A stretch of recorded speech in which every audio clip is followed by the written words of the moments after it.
जय हिंद साथियों। बहुत दिन से आपकी रिक्वायरमेंट थी कि एएसआई एनडीसी का इंटरव्यू लेकर आइए सर। तो आज मेरे साथ हैं एएसआई एनडीसी सर हैं, तो ये आपको पूरा प्रोसेस के बारे में बताएंगे कि कैसे ड्यूटीज़ रहती है, क्या प्रमोशन रहते हैं इसमें, और कैसी इनकी ट्रेनिंग होती है, क्या सिलेबस रहता है, पूरा आपको विस्तार पूर्वक सर बताएंगे। तो हमारे साथ सर हैं। सबसे पहले तो हम सर का परिचय जानेंगे कि सर आप परिचय दीजिए सर, पूरा कितने साल आपकी जॉब हो गई और कहाँ आपका दफ्तर है पहले। जी नमस्कार साथियों। उम्मीद करता हूँ सभी प्रतिभागी अच्छी तैयारी कर रहे होंगे। मेरा नाम सतीश डायरे है और वर्तमान में मैं सहायक उप निरीक्षक के पद पर बालाघाट जिले में अपनी सेवाएं दे रहा हूँ। जैसा कि आप समझ पा रहे हैं कि ये अभी वर्तमान में सहायक उप निरीक्षक अनुसचिव तथा शीघ्र लेखक अनुसचिव के पदों पर भर्ती हेतु नोटिफिकेशन जारी किया गया है। इसमें आवेदन पत्र आमंत्रित किए गए हैं। सभी प्रतिभागी बहुत अच्छी से इसकी तैयारी कर रहे होंगे, किंतु बहुत हद तक बहुत सारी कन्फ्यूज़न और समस्या भी आपके माइंड में चल रही होगी। मैं स्टेप बाय स्टेप इस रैंक के कार्यप्रणाली के बारे में तथा इसमें सिलेक्शन के बारे में आपको बताना चाहूँगा। सर्वप्रथम मैं आपको बताना चाहूँगा कि जो अनुसूची बल होता है, इसका मतलब होता है, इसे इंग्लिश में मिनिस्ट्रियल कहते हैं। इनकी कार्यप्रणाली फील्ड पे कार्यरत जो बल होता है उससे थोड़ी डिफर होती है। पद जरूर सहायक उप निरीक्षक है इसका। ये उसी तरह से इसे भिन्नता समझ सकते हैं कि जैसे पुलिस विभाग में सहायक उप निरीक्षक होते हैं, उसमें सहायक उप निरीक्षक जो फील्ड में होते हैं उनकी गतिविधियां थानों में चलती है, उनकी कार्यप्रणाली थानों में होती है। किंतु जैसे जिसमें एम लगा हुआ है, इसमें अनुसूचित बल, समझ में ही आ रहा है आपको, इन्हें फील्ड में अपनी सेवाएं नहीं देना है, सिर्फ कार्यालयों में प्रशासनिक गतिविधियों में अपनी सेवाएं प्रदान करना है। कार्यालयीन गतिविधियों से तात्पर्य ये होता है कि जैसे कोई जिला है, जिले के अंतर्गत बहुत सारे थाने आते हैं और जिले का संचालन थानों का संचालन जिले के माध्यम से होता है और जिले का संचालन पुलिस मुख्यालय के माध्यम से होता है। पुलिस मुख्यालय भी एक तरह से कार्यालय है और जिले में भी पुलिस अधीक्षक कार्यालय भी एक कार्यालय है। इन्हीं में सहायक उप निरीक्षक एम की भर्ती की जाती है, शीघ्र लेखकों की भर्ती की जाती है। जिला में जो पुलिस अधीक्षक कार्यालय होता है, इसमें विभिन्न शाखाएं होती है। इनमें विभिन्न शाखाओं में प्रभार के रूप में आपको दायित्व सौंपा जा सकता है। इसमें जैसे जिले में कार्यरत विभिन्न पुलिसकर्मियों के वेतन, भत्ते, टीए, अलाउंसेस, अवकाश का स्थानांतरण, इस तरह की जो गतिविधियां संपादित की जाती है वो कार्यालय से ही संपादित की जाती है। और इनका संपादन कौन करता है? सहायक उप निरीक्षक एम। मेरा ख्याल आप सभी को क्लियर होते जा रहा होगा। और थोड़ा सा हम बात करेंगे शीघ्र लेखक। शीघ्र लेखक, इसे हम निज सचिव भी बोल सकते हैं। जो हमारे जो मेन इकाई प्रमुख होते हैं उनके निज सचिव या निज सहायक भी कहा जाता है इन्हें, जो उनका पर्सनल वर्क करते हैं। जिले के अंतर्गत आने वाले सभी ऐसे कर्मचारी, उनसे संबंधित किसी भी तरह की गतिविधियां, जैसे सजा हो गई या निलंबन हो गया, इस तरह की गतिविधियां शीघ्र लेखक संपादित करते हैं और जो कि इकाई प्रमुख के निर्देशानुसार ही सारी गतिविधियों का संपादन करते हैं। इसके अलावा आपको बताना चाहूँगा, सहायक उप निरीक्षक एम जो होता है, इसमें आने वाले समय में करियर के भी बहुत अच्छे, यानी तरक्की के बहुत अच्छे अवसर उपलब्ध है। इसमें भी नॉर्मल जिस तरह से बाकी पदों में प्रमोशन होते हैं, इसमें भी प्रमोशन के चांसेस है। एएसआई के बाद एसआईएम के बाद इसमें थोड़ी सी भिन्नता ये आती है कि जनरल, हम जैसे जनरल ड्यूटी वाले जो होते हैं एएसआई सहायक उप निरीक्षक और एएसआई मिनिस्ट्रियल, इसमें अंतर ये आता है कि इसमें थोड़ा सा वेतनमान का अंतर है, जो थोड़ा सा डिसअपॉइंट आप लोग को कर सकता है। किंतु अपने को नर्वस नहीं होना है, अपनी तैयारियों को बहुत अच्छे से हमें जारी रखना है। तो सबसे पहले हम सर ये जानेंगे कि इसमें बहुत सारी शाखाएं, जैसे सामान्य शाखा हुआ, विशेष शाखा हुआ, मैदानी इकाई और अपराध अनुसंधान। तो ये सब शाखा को सबसे पहले तो हम जानकारी दीजिए सर। अच्छा। हाँ, मैं आपको बताना चाहूँगा कि जैसे इस बार विज्ञापन जो आया है, पहले भी इसी तरह से आया था। सहायक उप निरीक्षक एम के लिए उसने 4 शाखाएं निर्धारित किया है, 4 कैडर बोल सकते हैं इसे हम। जैसे सामान्य शाखा, सामान्य शाखा से अभिप्राय ये है कि सामान्य शाखा के अंतर्गत पुलिस मुख्यालय रिलेटेड यूनिट्स आएंगी। पुलिस मुख्यालय ने, पुलिस मुख्यालय भोपाल है जैसे हमारा, इसमें आईजी ऑफिस और डीआईजी ऑफिस में शामिल होते हैं। आईजी ऑफिस और डीआईजी ऑफिस रेंज और जोनल स्तर पे भी होते हैं। कहने का तात्पर्य ये हुआ कि कल को आपकी पोस्टिंग यदि सामान्य शाखा में होती है तो आप अपनी सेवाएं पुलिस मुख्यालय में देंगे भोपाल में, या फिर जोन अथवा रेंज में भी दे सकते हैं। क्लियर हुआ? सामान्य आईजी या डीआईजी कार्यालय वहाँ की पोस्टिंग हो सकती है। हाँ, आईजी कार्यालय, डीआईजी ऑफिस। और सामान्य शाखा के अंतर्गत पुलिस मुख्यालय की बहुत सारी शाखाएं, जैसे योजना शाखा, प्रशासन शाखा, कार्मिक, पीटीआरआई, अपना आपका योजना हो गया, और भी बहुत सारी प्लानिंग हो गया, बहुत सारी शाखाएं जिनमें। सामान्य शाखा में सर क्या कंपलसरी 5 साल तो रहने पड़ेगा कि सर पुलिस मुख्यालय, तभी ट्रांसफर होगा क्या, पहले भी हो सकता है? इस बार ऐसा निर्देश तो जारी किया गया है कि आप जहाँ पे पहली पोस्टिंग होती है आपको 5 साल वहाँ पे व्यतीत करना ही पड़ेगा।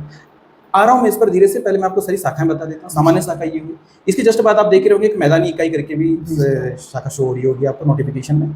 मैदानी इकाई से तात्पर्य होता है जिले की इकाइयां, जैसे पुलिस अधीक्षक कार्यालय हो गए, बटालियंस हो गई, है ना, इनमें आपकी पोस्टिंग हो सकती है। इनमें एक बेनिफिट ये समझ में आता है कि जिले, बेनिफिट तो या कहें जो भी कहें से, कि आपकी गतिविधियां जिले स्तर के जो कार्यालय होगी वहाँ पे रहेगी, बटालियंस में रहेगी। पुलिस मुख्यालय एक थोड़ा वरिष्ठ कार्यालय कहलाता है, आपको जिले में अपनी सेवाएं देना है ना। तो इसमें बटालियंस और अपने पुलिस अधीक्षक कार्यालय आते हैं, एसपी ऑफिस वगैरह।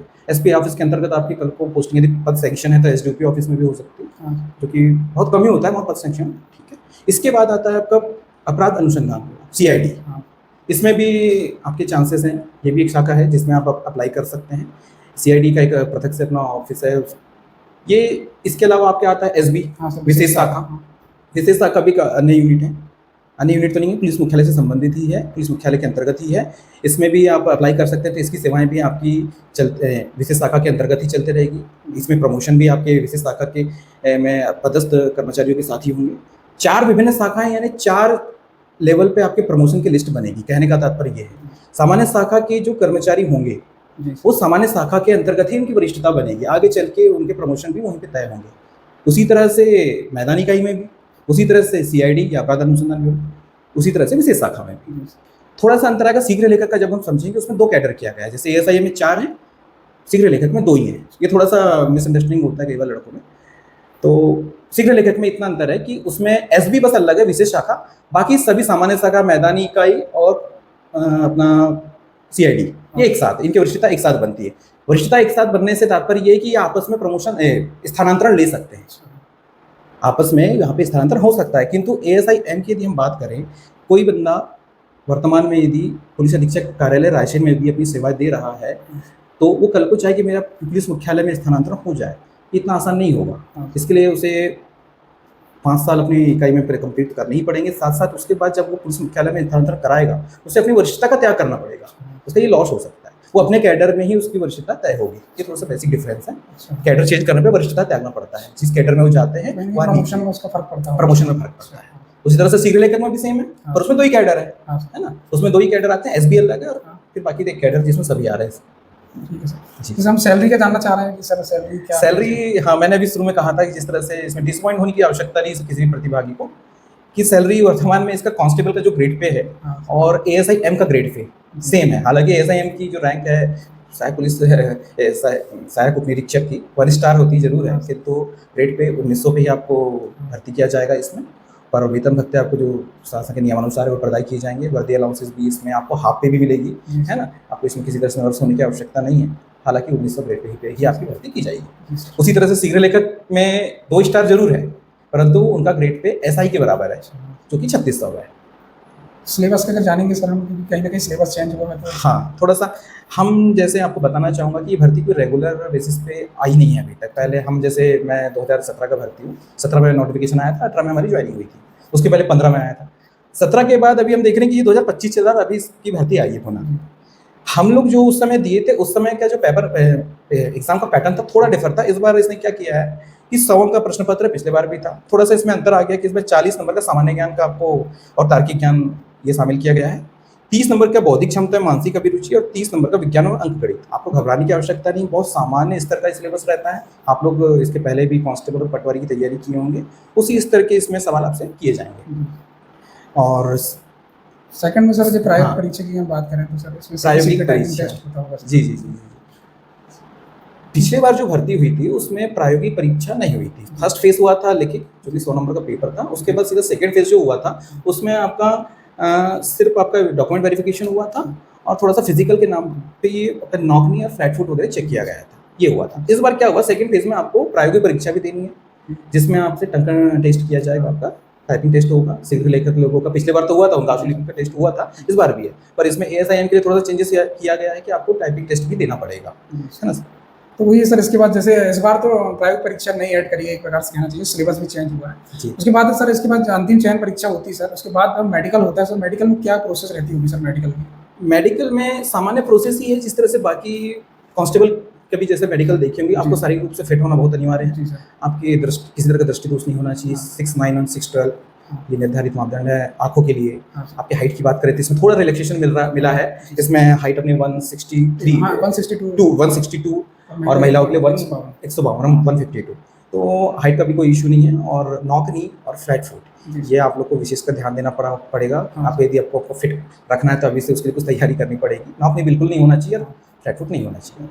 मतलब कहीं ना कहीं सर मेडिकल टफ होता है, कहना चाहिए, क्योंकि कहीं ना कहीं फिजिकल नहीं है तो सर मेडिकल में ज़्यादा फोकस करते हैं। बिल्कुल इसका टफ तो नहीं कहेंगे, जो जेन्युइन है सो जेन्युइन है ना, जिसका जो कोई रिलैक्सेशन नहीं है इसमें, इससे गलतफहमी में आप बिल्कुल मत रहिएगा। आज से मेहनत करेंगे तो आप इतनी कोई कठिन चीज़ नहीं है कि आपको आप ला नहीं सकते फ्लैट फुट और नौकरी, कोशिश करेंगे तो मैनेज हो सकता है। और सर ड्यूटी शेड्यूल टाइम क्या रहता होगा सर, क्या ड्यूटीज रहती होंगी सर, ये इस बारे में प्रतिभागियों के लिए थोड़ा सा ये बहुत अच्छी खबर है कि जैसे पुलिस को हम देखते हैं कि 24 घंटे ड्यूटी करती है, इस नाम पे हमें हाफ पे दिया जाता है ना। ASI M जो अनुसूचित बल, इन्हें भी हाफ पे की पात्रता है। और रेगुलेशन के हिसाब से देखा जाए तो 24 आवर्स की ड्यूटी हमारी भी है, किंतु बहुत अच्छा बेनिफिट ये है कि कार्यालयीन गतिविधियां जनरली सुबह 10 से शाम के 5:30-6 तक चलती है। तो इसी दौरान आपको कार्य करना है, अधिकारी के अकॉर्डिंग आपको चलना। अधिकारी यदि आपको शाम को बुला रहे हैं वो अलग थोड़ा डिफरेंट मैटर होता है, परंतु आपको ऑफिशियल टाइम पे ही आपको अपना ऑफिस के कार्य करना है। तो थोड़ा सा आप इस चीज़ में निश्चिंत हो सकते हैं कि आप अपने को अपनी फैमिली को अच्छा समय दे सकते हैं। ये बहुत अच्छा है उन सभी प्रतिभागियों के लिए जो चाहते हैं कि जिन्हें दिन का वक्त काम पे और रात का समय फैमिली को जिसे देना है, उनके लिए बहुत अच्छा है। जनरली कांस्टेबल लोग के साथ बहुत दिक्कत रहती है हमेशा ही, तो ये बहुत अच्छी। कभी कभी ऐसा त्यौहार होता है सर, जैसे दशहरा त्यौहार हो या दीपावली हो, ऐसे टाइम कभी ड्यूटी लगती है सर? बिल्कुल, शासन ने आपको जब वर्दी दी है तो आप पुलिस रेगुलेशन के अंतर्गत ही आते हैं। सारे तरह के आपको दायित्व भी निर्वहन करना पड़ता है। विशेष परिस्थितियों में, त्योहारों में, इलेक्शन में आपकी ड्यूटियां लगाई जा सकती है फील्ड में, अन्यथा आपको कार्यालयों में ही अपने काम का संपादन करना है। फिर इसके बाद हम जानेंगे सर कि ट्रेनिंग कैसी होती है सर, क्योंकि लड़के लोग जानना चाहते हैं ट्रेनिंग क्या होती है इसमें। हाँ, सभी प्रतिभागी को बताना चाहूँगा कि इसकी कांस्टेबल जैसे कि एक तरह की ASI M की पोस्ट एक लिपिक की पोस्ट है ना। बाकी विभागों में भी लिपिक होते हैं, किंतु पुलिस विभाग के लिपिक थोड़ा सा अंतर ये होता है कि पुलिस विभाग के जो लिपिक होते हैं इन्हें विशेष ट्रेनिंग भी दी जाती है, पुलिस की ट्रेनिंग होती है ना। 3 माह का शेड्यूल डिसाइड किया गया था, पहले 3 माह की होती थी, उसके पहले और कम की होती थी, परंतु अब इसमें बहुत सारी चीज़ ऐड ऑन की गई है। इसमें थोड़ा बहुत वेपन का भी आपको जानकारी दी जाएगी, शस्त्र चलाना और ये सब जनरल उनका इंस्ट्रक्शन दिया जाएगा, इंट्रोडक्शन दिया जाएगा। इसके अलावा आपको जो ट्रेनिंग में जो क्लासेस चलेंगी उसमें आपको कार्यालयीन गतिविधियों के संबंध में विशेषज्ञों के द्वारा अवगत कराया जाता है।